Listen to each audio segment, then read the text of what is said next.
Film के शुरू में फिल्म के मेन कैरेक्टर रेड नामी पायलट को जहाज की तरफ जाते हुए दिखाया जाता है। वो जहाज में जाते हुए अपनी बेटी से फोन पर बात करते हैं और वो कहते हैं कि वो फ्लाइट खत्म होने के बाद जल्दी घर आकर उसे मिलेंगे। रेड प्लेन में जाकर दूसरे स्टाफ से अपना तारुफ करवाते हैं। तभी एक पुलिस ऑफिसर आकर उसको कहता है कि एक खतरनाक मुजरिम टॉम भी इस जहाज में इसके साथ जाने वाला है। इस जहाज का इंतखाब इसलिए किया गया है क्योंकि तुम बतौर कैप्टन एक बहुत ही समझदार पायलट हो, इसलिए ये तुम्हारी जिम्मेदारी होगी, जिसे रेड मान लेता है और वो जहाज के अमला के साथ जाके बातें करने लग जाते हैं। जहाज उड़ान भरता है और रेड अपने साथी पायलट को बताता है कि वो अपनी बेटी से बहुत प्यार करता है और फ्लाइट के खत्म होने के बाद वो जाके फौरन उससे मुलाकात करेगा। इसके अलावा इसका कोई और रिश्तेदार इस दुनिया में जिंदा नहीं है। उड़ान के बाद मौसम अचानक खराब होने की वजह से जहाज हिचकोले खाने लगता है। रेड अपनी को होस्ट को बता के कहता है कि वो मुसाफिरों को कहें कि वो सीट बेल्ट बांध कर आराम से सीट पर बैठे रहें। इस दौरान वो टावर से राब्ता करने की कोशिश करता है, लेकिन उसका राब्ता टावर से नहीं हो पाता। बिजली गिरने से झटका लगता है और जहाज हिलने लग जाता है। रेड मुसाफिरों के पास आकर सबकी खैरियत पूछता है। ये सारी सूरत हाल देख के मुसाफिरों की हालत काफी बिगड़ने लगती है। इनको स्क्रीन पर सिर्फ अंधेरा नजर आता है और टावर से इनका राब्ता नहीं हो पाता। रेड इसके साथ ही फैसला करता है कि जहाज को किसी भी मुनासिब जगह पर लैंड करवा लिया जाए। वो दूर से एक आइलैंड को देख के जहाज को हंगामी तौर पर इसमें लैंडिंग करवाने में कामयाब हो जाता है। पायलट और अमला बहुत खुश होते हैं कि हमने जहाज को एक हिफाजत वाली जगह पर उतार लिया है। दूसरी तरफ जहाज का मालिक जहाज से राब्ता न होने की वजह से कंट्रोल टावर पर परेशान दिखाई देता है। हॉस्टेस आके रेड को बताती है कि झटके लगने से जिन लोगों की मौत हुई उनमें टॉमी को लाने वाला अफसर भी शामिल है। रेड अपने जहाज के अमले को कहता है कि वो सब लोग टॉमी पर नजर रखें। मुसाफिरों को परेशान देखकर वो सबको अपने पास बुलाता है और कहता है कि हमें यहाँ पर कुछ वक्त इंतजार करना पड़ेगा। हम कोशिश करेंगे कि जहाज को ठीक कर लें और दोबारा उड़ने के काबिल कर लें, या फिर हम इस दौरान कोशिश करके कंट्रोल टावर से राब्ता करके रेस्क्यू टीम को बुलवा लेंगे। दूसरी तरफ जहाज का मालिक एक रेस्क्यू एक्सपर्ट से मिलता है और जहाज के अमले और मुसाफिरों की डिटेल इसके साथ शेयर करता है। रेड जहाज की मरम्मत करने की कोशिश में लग जाता है तो उसी वक्त साथी पायलट उसको लक्ष्य लाकर दिखाता है और वो बताता है कि हम इस वक्त एक प्राइवेट आइलैंड पर हैं। यहाँ पर इन क्रिमिनल्स का मुकम्मल कंट्रोल है। अगर उन्होंने हमें पकड़ लिया तो हमारी हुकूमत भी हमारी यहाँ पर आकर मदद नहीं कर पाएगी।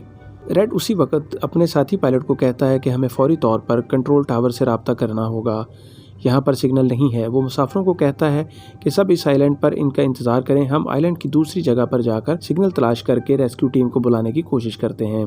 तभी रेड टॉमी को अपने साथ लेकर वहाँ से आइलैंड की दूसरी जानब चल पड़ता है। रास्ते में रेड उससे पूछता है कि आखिर तुम मुझे साथ क्यों लेकर जा रहे हो। तो वो बताता है कि यहाँ पर एक खतरनाक आर्मी का कब्जा है जो किसी भी वक्त हम पर हमला कर सकते हैं। मैं अपनी हिफाजत के लिए तुम्हें साथ ले जा रहा हूँ ताकि लड़ाई की सूरत में तुम मेरी मदद कर सको।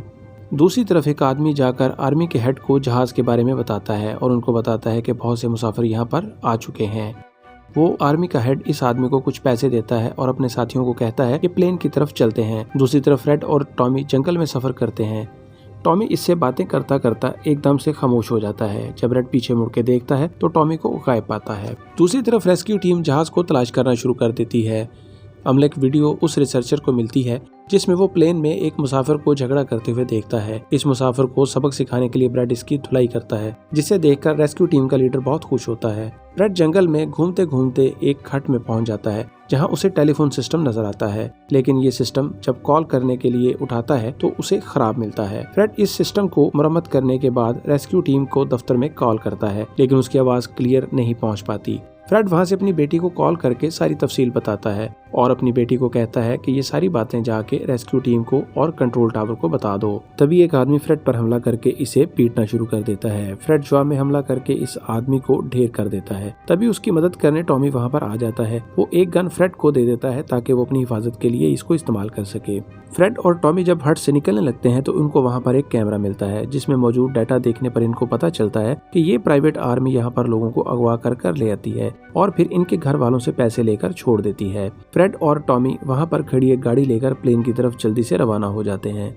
दूसरी जानब मुसाफिरों को दूर से आती हुई गाड़ियों को देखकर खुशी होती है और वो समझते हैं कि इनकी रेस्क्यू टीम आ चुकी है, लेकिन ये गाड़ियां उन प्राइवेट आर्मी के लोगों की होती हैं। वो गोलियां चलाते हुए मुसाफिरों के पास आते हैं और होस्टेस से कहते हैं कि हमें मुसाफिरों मुसाफिरों की लिस्ट दो। लिस्ट देखने के बाद उसको 2 लोग काम मिलते हैं, जिस पर वो दूसरे पायलट से पूछता है कि तुम्हारा मेन लीडर कहाँ पर है। साथ ही पायलट उसे बताता है कि वो आइलैंड की दूसरी जानब गया है ताकि रेस्क्यू टीम के साथ राब्ता कर सके। इसी दौरान एक लड़की वहाँ से भागने की कोशिश करती है तो आर्मी के लोग उसे गोली मार के मार देते हैं। गोलियों की आवाज सुनकर फ्रेड और टॉमी जहाज के करीब आकर छुप जाते हैं। प्राइवेट आर्मी के लोग मुसाफिरों को अपने साथ गाड़ियों में भर के ले जाने लगते हैं। फ्रेड मदद के लिए वहाँ से आगे बढ़ना चाहता है, लेकिन टॉमी उसे जबरदस्ती रोक लेता है। प्राइवेट आर्मी मुसाफिरों को लेकर वहाँ से चली जाती है और कुछ लोगों को सामान लूटने के लिए जहाज के अंदर छोड़ दिया जाता है।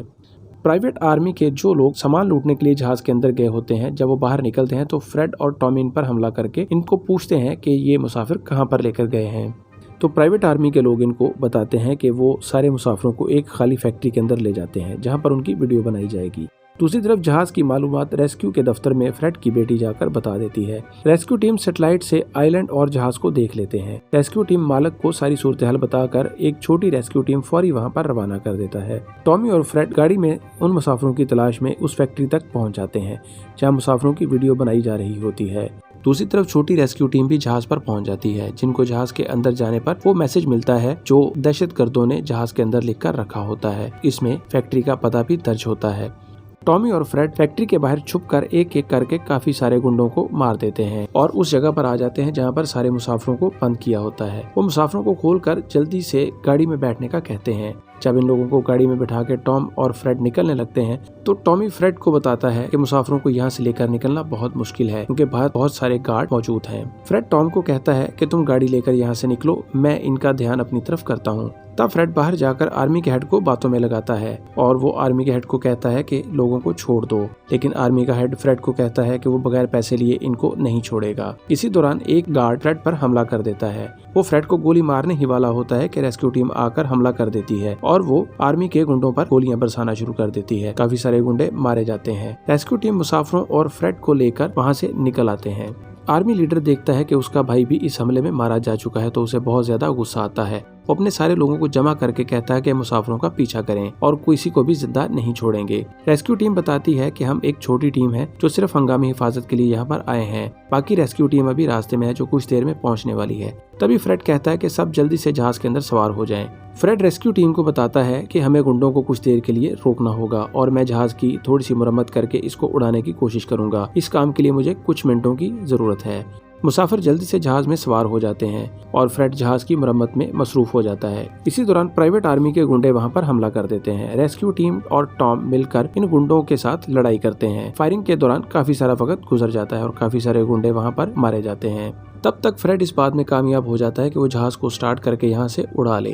फ्रेड जहाज के अंदर बैठकर अपने हमले को जहाज स्टार्ट करने का कहता है और प्लेन को वहाँ से घुमा लेता है। तभी टॉमी की गोलियां खत्म हो जाती हैं। वो गोलियां ढूंढने के लिए रेस्क्यू टीम का बैग खोलता है तो उसे ये बैग पैसों से भरा हुआ नजर आता है, लेकिन वो फिलहाल इस बैग को छोड़ के दूसरा बैग खोलकर इसमें से गोलियां निकाल के गुंडों के साथ दोबारा मुकाबला करने लग जाता है।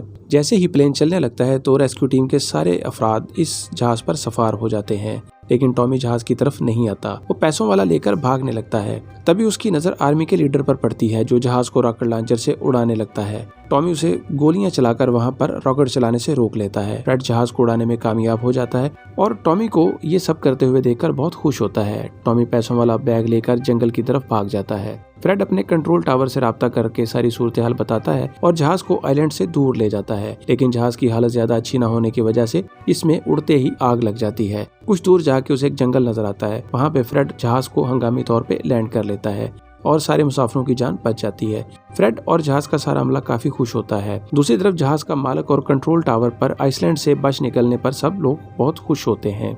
रेस्क्यू टीम जहाज के पास पहुंचकर मुसाफिरों को शिफ्ट कर लेती है और फ्रेड वहां पर बैठकर अपनी बेटी से फोन पर बातें करता है और इस तरह ये फिल्म खत्म हो जाती है।